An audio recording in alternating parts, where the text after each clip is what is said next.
Has this happened to you that every time you want to sit down to draw, you hear a harsh inner voice saying, "You got no time for art. There are more important jobs to do."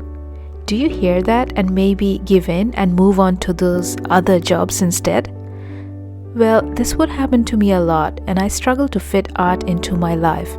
And in this video, I share with you a few tips on how I overcame that and how you can make room for art in your busy lives. And we will chat while drawing some beautiful mini boho themed landscapes. The number one tip is to keep it small. You don't have to create a large work of art each time.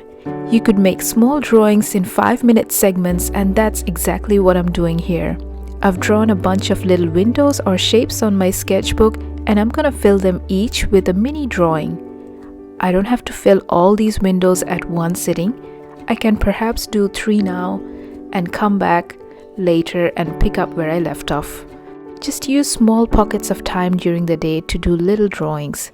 Perhaps while you're waiting for your tea to brew, or during your lunch break, or while you're waiting for your train to arrive. It all adds up.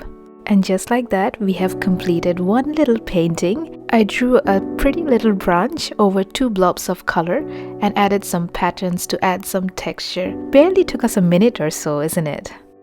The next tip is to use supplies that bring you joy. I like things that look pretty and are functional at the same time. So using a beautiful sketchbook with smooth pages and art supplies that work effortlessly are part of the joy of making art for me. It could be something as simple as a smooth flowing gel pen or a fine liner, or some vibrant markers like these beautiful acrylic paint pens that I'm drawing with right now. These have been very kindly sent to me by Arrtx and are so much fun to use. They come in a wide range of 48 colors and are vibrant, opaque. You can layer one color over another like I did in my first mini painting. You basically get the look of acrylic paintings, but with the convenience of a pen. How good is that? I'll leave links to the product in the description below if you want to check them out. Tip number 3 is to keep your supplies handy. Don't stash them away in closets and boxes. Keep a sketchbook and a pen always within reach. That way, whenever inspiration strikes, you just grab your stuff and draw.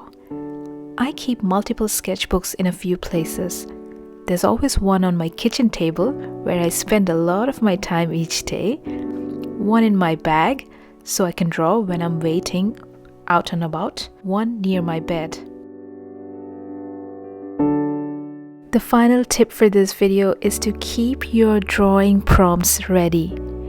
If you struggle to think of what to draw, it's a good idea to keep jotting down prompts as you think of them during your day, either on a notebook or on your phone. You could look at your cup of coffee and think, "Ooh, I could draw that." Write down that prompt. You could find inspiration from everyday objects or on sites like Pinterest, Instagram, or on YouTube like my channel. I have loads of drawing tutorials on a whole range of subjects that you can check out and use them as inspiration.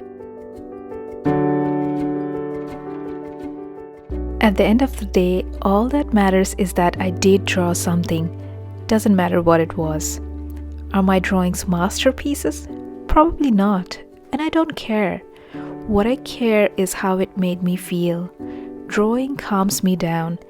I have a fun time playing around with colors and shapes, and I'm a happier person at the end of it. That's what matters. Well, those are all my tips for now, friends.